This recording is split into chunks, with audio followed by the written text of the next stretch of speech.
Um abraço para todos, inclusive para aqueles que nos acompanham de longe, das suas casas, do trabalho, onde estiverem neste momento. Muito bom estarmos juntos aqui, não é? Amém. Hoje é o dia do Senhor. Precisamos estar com o povo de Deus, dedicando esse dia ao nosso Deus exclusivamente. E louvado seja o Senhor por vocês. Muito bem. Eu quero falar hoje sobre a verdadeira conversão. Nós vimos domingo passado, de manhã, 3 marcas dos mensageiros de Deus, comemorando o dia do pastor, mas que são marcas para todo crente: humildade, obediência e santidade. À noite, no dia de batismos, falamos sobre algumas evidências da conversão de Saulo de Tarso: vida de oração, recebimento do Espírito Santo, o selo do Espírito Santo, o batismo e vida transformada. Evidências que devem fazer parte da nossa vida também, serem encontradas na nossa vida. Então eu quero pensar com os irmãos sobre a verdadeira conversão. E quando a gente fala de verdadeira, é porque existe o que há? Falsa. Existe uma conversão falsa. E não preciso fazer muito esforço, os irmãos sabem muito bem disso, que há cristãos de todos os tipos. Há igrejas para todos os gostos. E há evangélicos com todo tipo de comportamento, de crenças, de doutrinas. Há liturgias estranhíssimas. E é só você entrar na internet que você vai ver algo assim assustador. Irmãos, eu vejo, além de ficar pasmado e às vezes até escandalizado, eu fico assim, de boca aberta. É algo assim, às vezes até bizarro, o que acontece no meio de algumas igrejas. Nós não estamos aqui para julgar ninguém, nenhum cristão, nenhuma igreja, de jeito nenhum, jamais faremos isso, tá? Mas nós precisamos conversar um pouquinho sobre isso. E eu quero, a título de introdução, e uma introdução longa, que nenhum sermão deve ter uma introdução longa. A introdução do sermão, para quem estuda homilética, deve levar 10% no máximo do tempo do sermão. Então, se um sermão de 30 minutos, quantos minutos tem que levar a introdução? 3 minutos. Mas hoje eu vou fazer uma introdução longa. Eu vou dizer aos irmãos, vamos conversar aqui, irmãos, sobre o que não é conversão. Aí depois nós vamos falar o que é conversão, dentro da palavra de Deus. Não é o pastor Tadeu que está pensando nisso. Eu acho que vocês já observaram isso de muito tempo, que a gente aqui, deste púlpito, a gente prega a palavra de Deus. E há muitas imitações de conversão. E o diabo é mestre em imitar, iludir, falsificar a verdade de Deus. Então, o que não é conversão? Primeiro, conversão não é apenas professar o cristianismo. E eu vou citar alguns versículos. Isto é, a pessoa apenas dizer, eu sou cristão, eu sou cristã. Apocalipse capítulo 2, eu vou falar rapidamente, que são muitos versículos, aí vocês não vão ter tempo de olhar, e a gente vai ganhar tempo, depois vocês podem voltar a esses textos. Apocalipse 2, versículo 2, a igreja de Éfeso, alguns se declaravam apóstolos. Declaravam, tá? Faziam declarações, mas declarações mentirosas. Apocalipse 2:20, na igreja de Tiatira, diz que uma mulher se declarava o quê? Profetiza. Como era o nome dela? Jezabel. Mas ela seduzia os homens à prostituição. Seduzia. No capítulo 3, verso 1, na igreja de Sardes, muitos que estavam espiritualmente mortos se declaravam vivos. Nós estamos vivos em Cristo.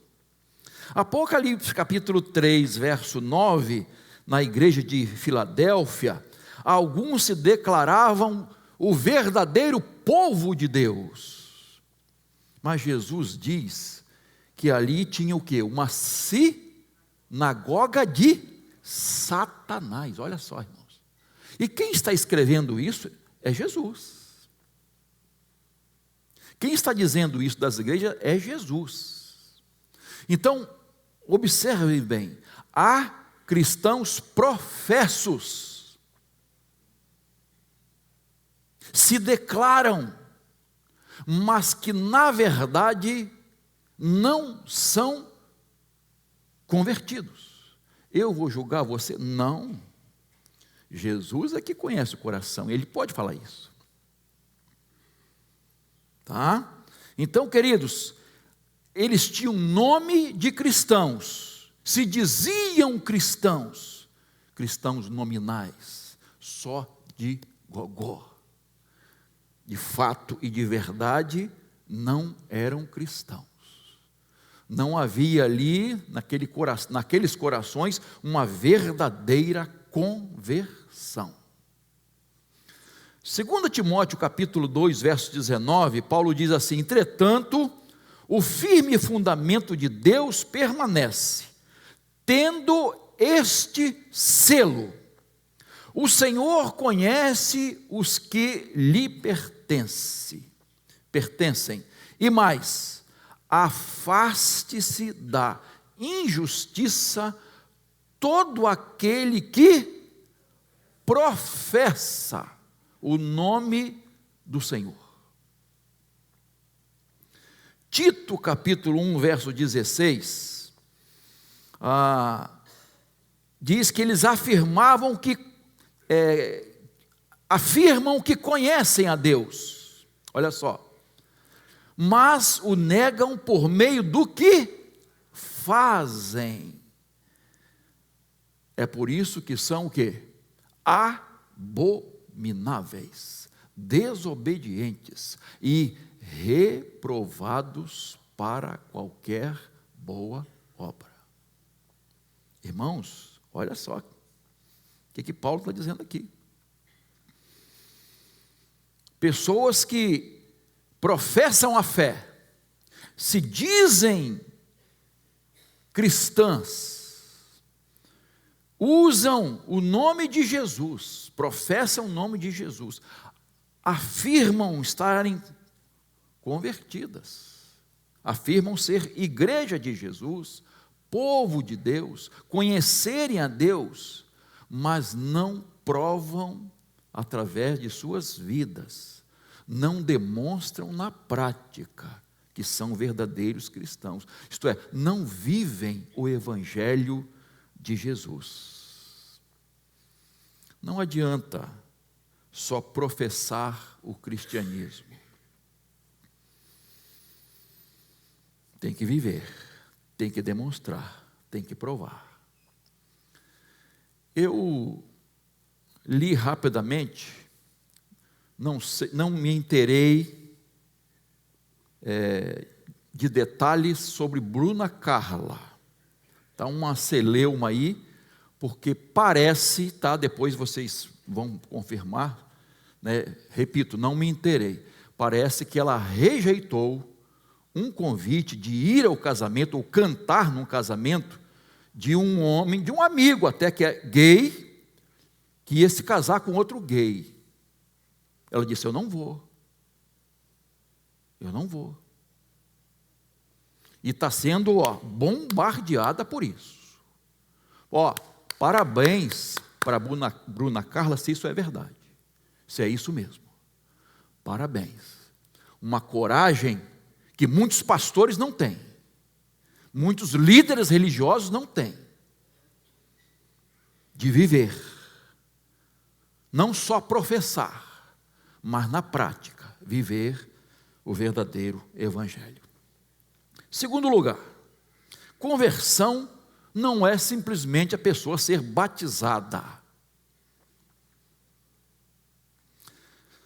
Você conhece Mateus 28, 19, que diz que o batismo é ministrado à pessoa que se torna discípulo e discípula de Jesus. Ide por todo mundo fazer discípulo, batizando em nome do Pai, do Filho e do Espírito Santo. Atos capítulo 2, 38 e 3, 19, ensina que o batismo é para uma pessoa que se arrepende dos seus pecados e se converte a Jesus, e crê em Jesus como o único e suficiente Salvador. Ela recebe a Jesus, ela crê em Jesus. O batismo é para essas pessoas. Agora, o batismo é um símbolo da conversão, símbolo da regeneração, símbolo de uma nova vida. Mas será que toda pessoa que se submete ao batismo, ela realmente se converteu?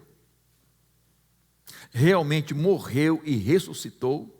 Morreu para o mundo e ressuscitou para uma nova vida? Quem vai julgar? O pastor? Não, ninguém.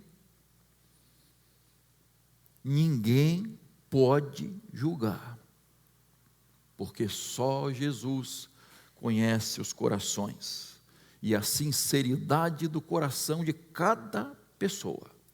A gente acredita quando a pessoa diz, quando a pessoa professa. Não podemos questionar. A única coisa que fazemos é: você precisa estar convertido de verdade, hein? Tem que ser sinceridade. Aqui ninguém pressiona ninguém a se batizar. Nós não estamos preocupados com números. A pessoa tem que estar convertida de verdade. E eu já fui procurado por várias pessoas, dizendo assim: pastor, quando eu fui batizado, ou batizada, eu não sabia o que estava fazendo. Eu, na verdade, não era convertido ou convertida. E eu digo sinceramente: então você não foi batizado e batizada. O batismo é um só. Queridos, o batismo é um só. Mas batismo de verdade é para a pessoa convertida. É símbolo dessa nova vida. E se ela está declarando que na época que foi batizada ela não era convertida, eu não tenho nenhuma dificuldade de batizá-la. É lógico que algumas pessoas se batizam, né, com fé em Jesus, mas depois elas se aprofundam mais, se santificam mais. E elas vão tendo novas experiências com Deus. Beleza. Não quer dizer que tem que ser rebatizada de novo. Não, de jeito nenhum. Tá? É a santificação, é um processo. E a pessoa vai crescendo na graça e no conhecimento de Jesus. Mas há pessoas que foram batizadas sem estarem realmente convertidas. Necessariamente, irmãos, elas não foram hipócritas, elas não enganaram, elas estavam equivocadas, pensaram mas depois chegaram à conclusão que realmente não estavam convertidas. O nome estava no livro da igreja, no rol de membros, mas não estava no livro da vida. Estava escrito na terra, mas não estava escrito no céu ainda, porque isso só acontece quando a pessoa se converte de verdade. Há uma ideia e algum texto que mostra que os nomes já estão há muito tempo escritos. Deus sabe, pela presciência de Deus, Deus sabe dos que vão ser salvos e os que não serão. Presciência de Deus. Tá? Não é predestinação, eleição. Presciência. Deus sabe. Deus sabe o dia da volta de Jesus, aqueles que estarão à direita e aqueles que estarão à esquerda. Vinde, benditos do meu Pai, possuí por herança, apartai-vos de mim, malditos. Jesus sabe, mas nós não sabemos.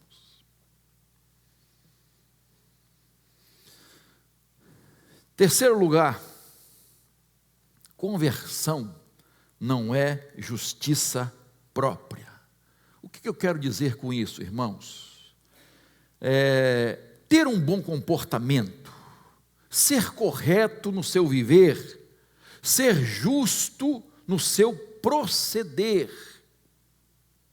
Queridos, a pessoa não pode ser salva por seu bom comportamento, por praticar boas obras, por méritos.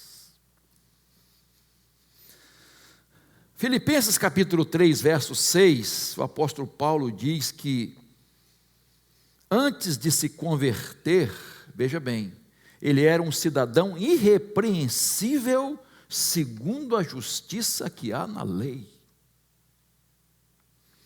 Lucas 18, 11, o fariseu dizia assim: eu não sou roubador, injusto, adúltero, imoral, sou melhor do que a maioria dos homens. Mas não tinha conversão. Uma pessoa se julga boa, honesta, justa e às vezes merecedora da salvação, das bênçãos de Deus, pela sua justiça própria. Esquece que pela graça sois por meio da fé. Isso não vem de vós, é dom de Deus. Não vem das obras para que ninguém se glorie. Esquece completamente. Você lembra do irmão? Claro que lembra. Do filho pródigo? Se achava merecedor. Eu é que mereço. Esse, ele nem fala irmão. Esse teu filho aí, ó. Quando o irmão voltou. Deus abençoe.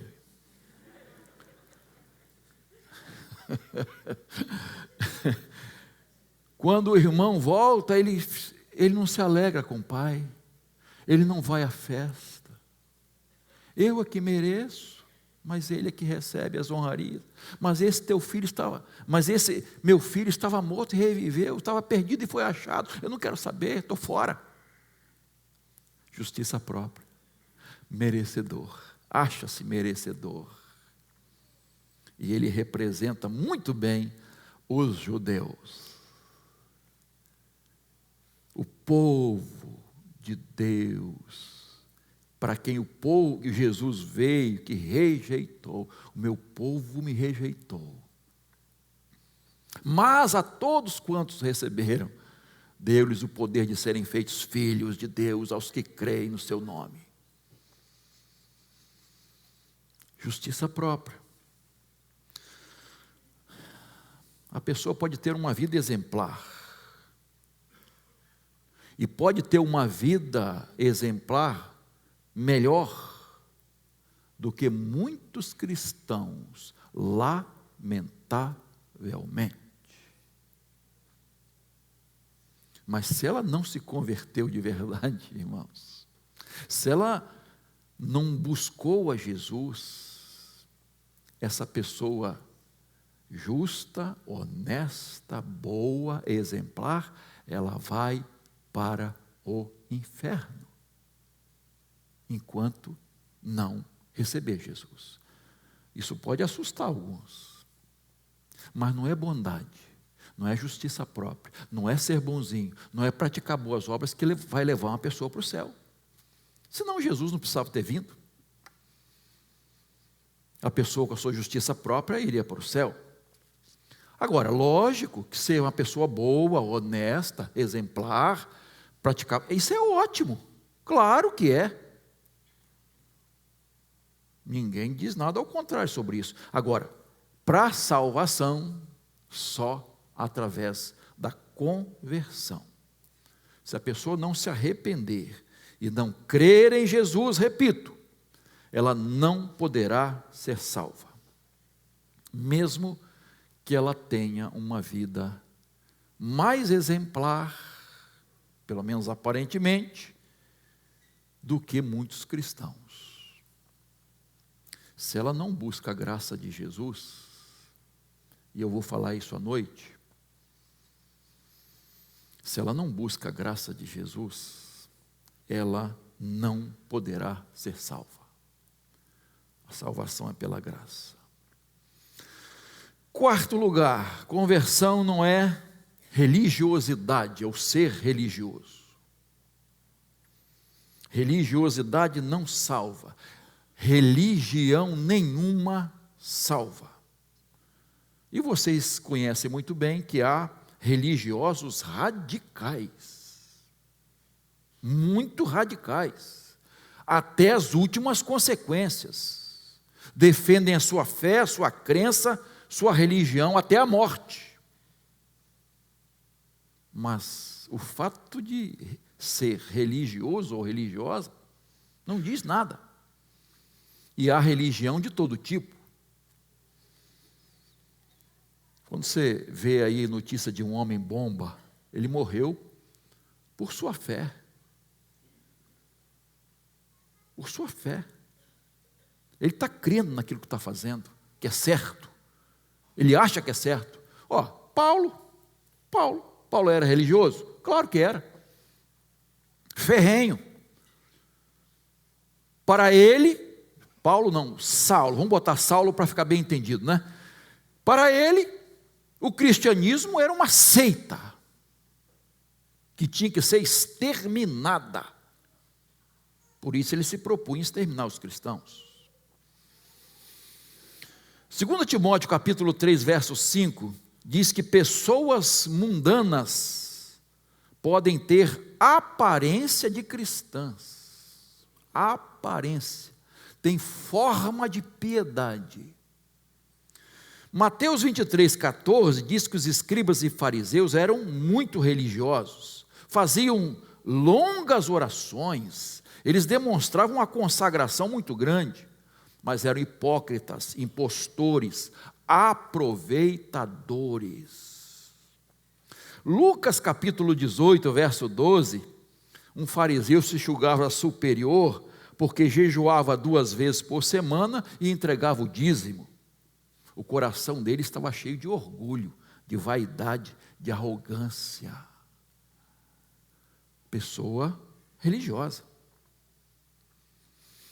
Uma pessoa pode se mostrar muito religiosa, piedosa, praticante da sua religião, dos seus dogmas, dos seus rituais, mas não ser convertida. Uma pessoa pode gostar de cantar os hinos, ela pode conhecer a Bíblia, ela pode frequentar igrejas, ela pode ajudar os pobres, fazer campanha, ela pode mudar alguns hábitos e deixar alguns vícios, e estar junto ao povo de Deus, falar bem da Bíblia e até ensinar a Bíblia, mas se ela não for convertida de verdade, ela vai para o inferno quando morrer. com tudo isso. Ah, mas eu fazia isso, fazia aquilo, fazia aquilo. Meu carro tinha um adesivo, Deus é fiel. Que beleza. Eu tinha uma cruz no meu pescoço, eu tatuei o nome de Jesus no meu corpo. Isso não quer dizer nada. Eu uso camisas, roupa com mensagens, não quer dizer nada. Legal, eu uso também, vocês usam, mas isso não quer dizer nada, irmãos. Isso não quer dizer que a pessoa está verdadeiramente convertida, que seu coração foi transformado, sua vida foi transformada, foi selada pelo Espírito Santo. Não quer dizer, necessariamente não. A pessoa pode ser muito religiosa, mas não ser convertida. Quinto lugar, e aí vem o que mais nos preocupa. Conversão não é nem mesmo usar o nome de Jesus para fazer profecias, expulsar demônios e fazer milagres. Mateus capítulo 7, 22 e 23, deixa isso bem claro. Muitos naquele dia vão me dizer: Senhor, Senhor, nós não profetizamos em seu nome? Em seu nome não expulsamos demônios? Em seu nome não fizemos muitos milagres? Então lhes direi claramente: eu nunca conheci vocês. Afastem-se de mim, vocês que praticam o mal. E o verso 21, que antecede esse 22, 23, claro, né? Jesus diz: nem todo que me diz Senhor, Senhor, entrará no reino dos céus, mas aquele que faz a vontade de meu Pai que está nos céus.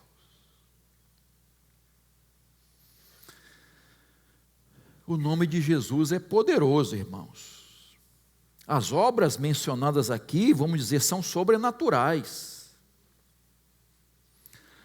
Não se questiona a realidade delas, se reprova a vida daqueles que praticaram. Preste atenção nisso. Deus não está interessado apenas no que fazemos, mas também e sobretudo como fazemos.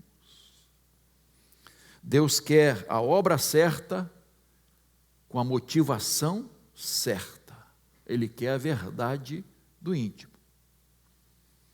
E um exemplo clássico disso, desse texto aqui, é Judas Iscariotes.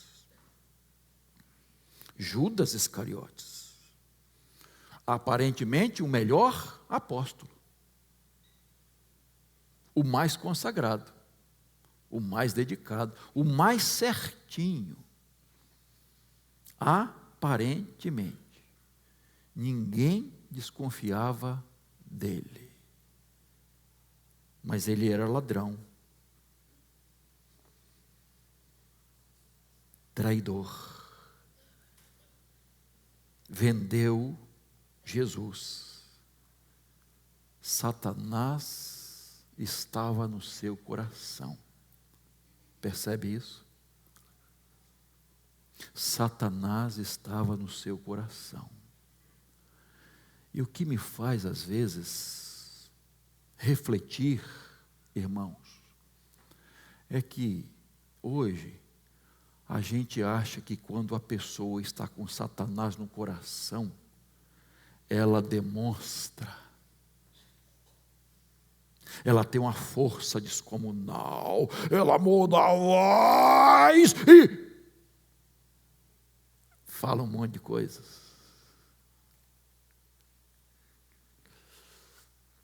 E alguns que até entrevistam na igreja, né? Fala aqui, diga, dá ibope.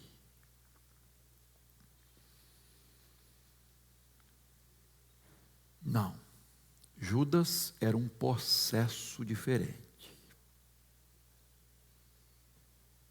Ele era infiltrado. Infiltrado. Ele era um joio no meio do trigo.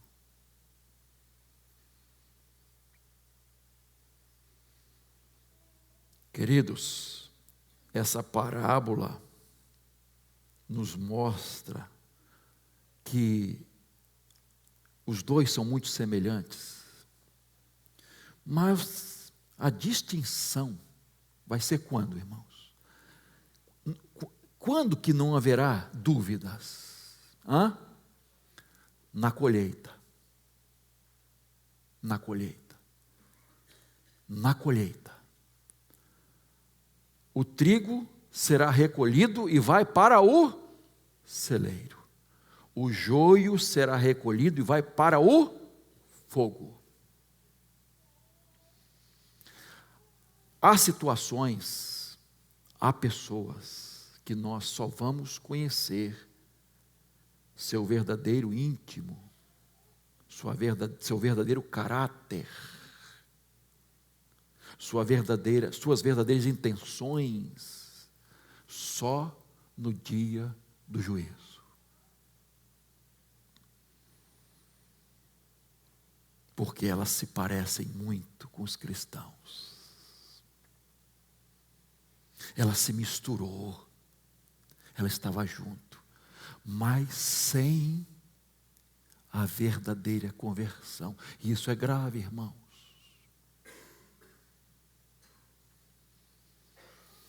Há um livrinho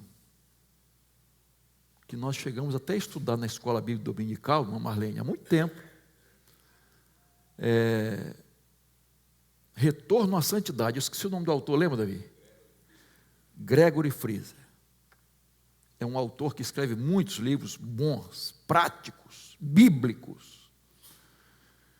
Ele fala de uma pesquisa, e ele faz assim, ele dá dados assim assustadores, que quando eu li, falei, esse amigo está errado, ele não pode estar certo.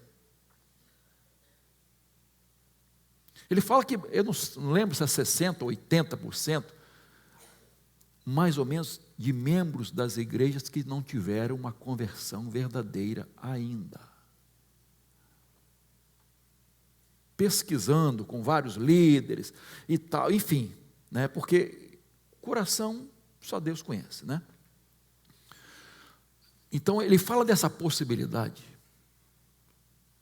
desse percentual de crentes, de cristãos, de membros de igreja, que não tiveram uma verdadeira conversão. Isso é grave, irmãos. Isso é preocupante, irmãos. Muitos crentes ficam impressionados e até maravilhados com línguas estranhas, profecias, adivinhações, revelações, expulsão de demônios, milagres, curas, coisas assim. Por isso são facilmente enganados, iludidos e desviados da verdade. Desviados da verdade.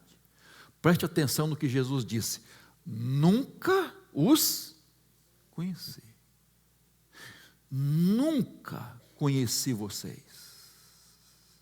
Isto é, nunca houve conhecimento no sentido de relacionamento íntimo com Deus, íntimo com Jesus. Não pertenciam a Jesus, não faziam a vontade de Deus, não obedeciam a Deus, não caminhavam com Jesus. Por isso ele diz: nunca conheci vocês. Não eram verdadeiros cristãos. Irmãos, o diabo sabe que há uma busca ensandecida por milagres na igreja. Por milagres. Fora da igreja também, de um modo geral. Inclusive em igrejas evangélicas. Parece que o máximo da ação de Deus é quando há um milagre. Se esquecem que o maior milagre que Deus já operou e continua operando é a conversão. Mas ficam impressionados. Isso facilita e pavimenta o caminho para falsos profetas. Falsos profetas. E eu vou ler mais 2 textos, 3, para a gente concluir esse assunto. Mateus 24, 24. Não sei se vai aparecer aí na tela. Porque surgirão falsos cristos e falsos profetas, operando o quê? Grandes sinais e prodígios. Para quê? Para enganar, se possível, os próprios eleitos. Irmãos, olha só. Grandes sinais, prodígios, para enganar.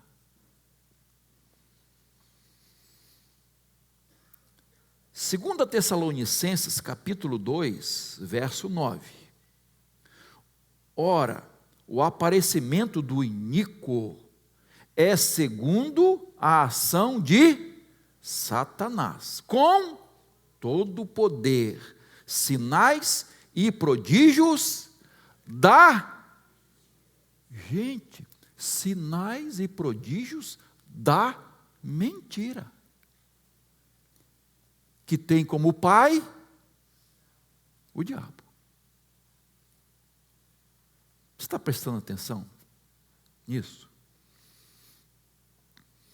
Apocalipse capítulo 13, verso 13, falando da besta que emerge da terra. Também opera grandes sinais, de maneira que até faz descer fogo do céu sobre a terra, diante de todas as pessoas. Irmãos, são coisas maravilhosas, espetaculares, prodígios, sinais, milagres, mas todos da mentira. O diabo está por trás disso.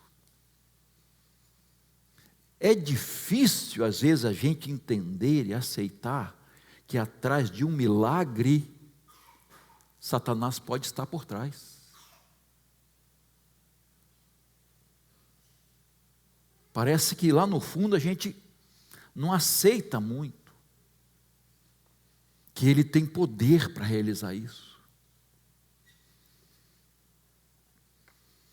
Nós tivemos aqui há muitos anos, já citei isso também algumas vezes, uma ex-mãe de santo convertida, e ela fez uma conferência de alguns dias aqui, não sei quantos anos, décadas.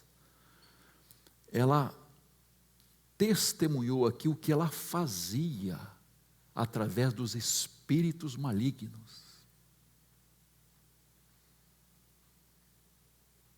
O que ela fazia, irmãos. E todos ficavam maravilhados com a operação, com aqueles milagres maravilhosos. Mas por que Satanás faz isso, irmãos? Para desviar, para enganar, para iludir, confundir, para seduzir pessoas e até os cristãos que se deixam seduzir. Então, queridos, fiquemos alertas, todos nós, para não trilharmos neste caminho de ficar impressionado com essas coisas. Jesus fez muitos milagres e sinais, irmãos. Ele tinha compaixão, amor pelas pessoas, mas seu maior objetivo e a sua vinda foi para a salvação. Jesus não veio para fazer milagres, Jesus veio para nos salvar. O objetivo de Jesus é que as pessoas crescem nele, que ele era o Cristo, o Messias, o Salvador, o Filho de Deus, para terem vida eterna. Não só consertar uma perna e continuar no mundo do pecado. Não só ser curado de alguma coisa e não buscar Jesus como Salvador. Irmãos, vocês sabem disso? Que as pessoas correm atrás de milagres e não do operador de milagres, não do Salvador. Elas querem as bênçãos, mas não querem o abençoador. Isso é fato. Isso é fato, irmãos. As pessoas não querem compromisso com Deus, com a igreja de Jesus. Elas querem as bênçãos de Deus. Estou falando em tese, tá, irmãos? Não estou dizendo que é a maioria. Pode ser, muita gente, mas graças a Deus que aquele hino que a gente canta aí é verdade na vida de muita gente. Até esqueci o nome agora. Eu estou em busca de Deus, não dos feitos de Deus. Esqueci agora. Se Deus fizer, Ele é Deus. Se não fizer, Ele é Deus. Se a cura vier, Ele é Deus. Se não vier, Ele é Deus.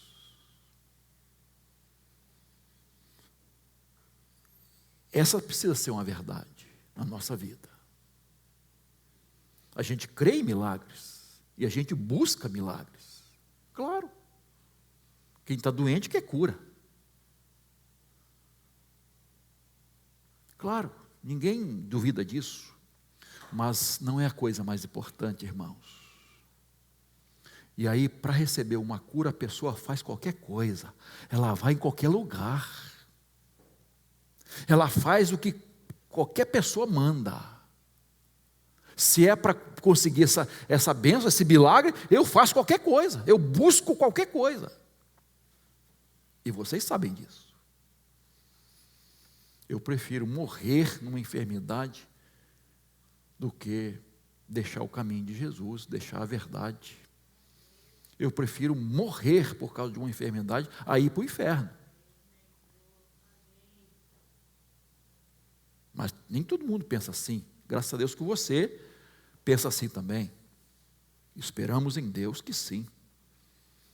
Não abrimos mão do nome de Jesus, da fé em Jesus, da verdade. Eu não estou em busca do que funciona. Eu estou em busca da verdade. Eu quero a verdade. Não daquilo que dá certo, mas daquilo que é correto, que é a palavra de Deus. Quero concluir. À noite, vamos falar então algumas características da verdadeira conversão. Só introduzimos o que não é conversão. Não é professar simplesmente o cristianismo, não é ser batizado ou batizada, não é justiça própria, não é religiosidade, não é ser religioso, não é usar o nome de Jesus para profecia, expulsão de demônios e muitos milagres. Não, não é. Necessariamente não. Essas coisas podem fazer parte.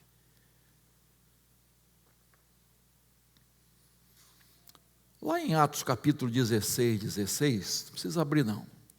Quando Deus guia Paulo e Silas para a Europa, e eles chegam à Macedônia, lá em Filipos, teve 3 conversões importantes. Vamos ver se alguém lembra. Vendedora de púrpura. Lídia. Carcereiro de Filipos. E uma moça que era vidente, clarividente, que fazia adivinhações. E tudo indica que fazia mesmo, porque eles ganhavam muito dinheiro. Ela era escrava do diabo e dos seus senhores. Dava muita grana com as adivinhações. Irmãos, presta atenção, com adivinhações.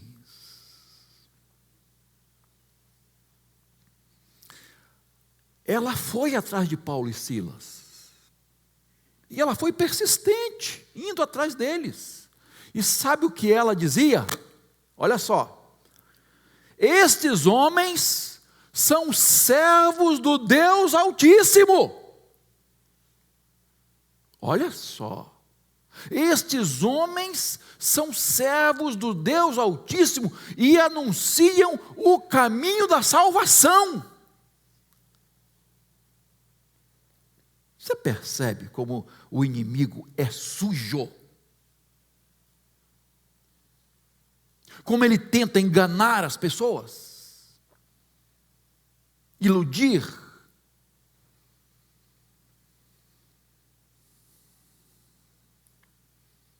E aí, o que Paulo fez? Expulsou aquele espírito mau, imundo. Aquela moça foi liberta e transformada, convertida.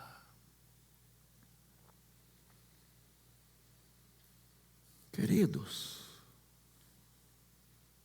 nós precisamos segurar a Bíblia, não só assim fechada não, tá? Nós precisamos estudar a palavra de Deus. Nós precisamos conhecer Deus, Jesus, o caminho, a verdade das Escrituras. Porque tem muita gente usando a Bíblia, queridos. E nós, repito o que falei no início, não estamos aqui para julgar ninguém, pelo amor de Deus. Mas tem muita gente enganada, enganando e sendo enganado.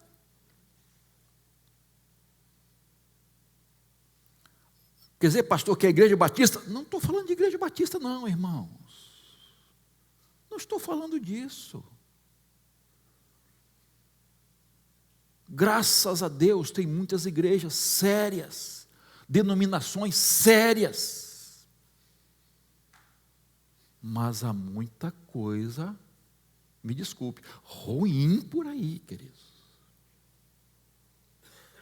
Muita coisa equivocada, que desviaram-se completamente da palavra de Deus.